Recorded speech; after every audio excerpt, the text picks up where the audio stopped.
Épisode 2. Le livre sacré. La révélation.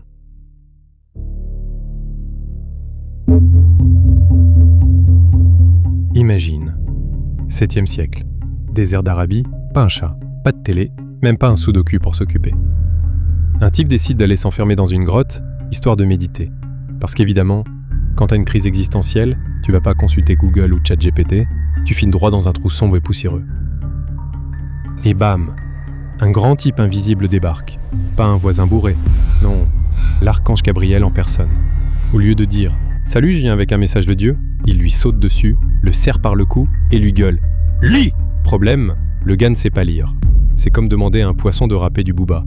Alors l'ange insiste, 3 fois, avec sa méthode de strangulation pédagogique, puis il balance un texte mystérieux, sans mode d'emploi, sans mail, sans rien. Juste « Tiens, fais tourner ». L'homme sort de là en panique, tremblant comme s'il avait croisé un djinn sous crack, et file chez sa femme qui lui file une couverture, parce que c'est connu, quand tu penses que Dieu te parle, faut surtout pas paniquer, faut surtout dormir. Mais là commence la galère.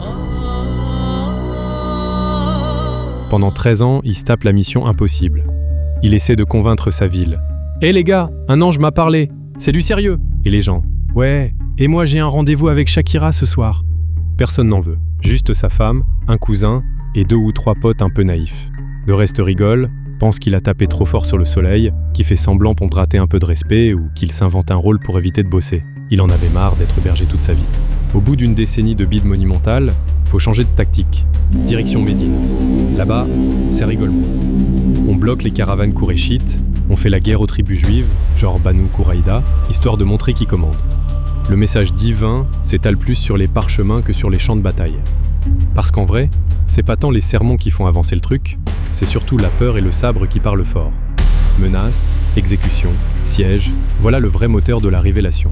Alors oui, ça a commencé par un type qui paniquait dans une grotte, secoué par un ange nerveux qui voulait absolument qu'il lise, même s'il ne savait pas lire, mais au final, la parole de Dieu s'est répandue surtout parce que ceux qui l'ont portée ont su sortir l'épée, imposer leurs lois et faire taire les sceptiques.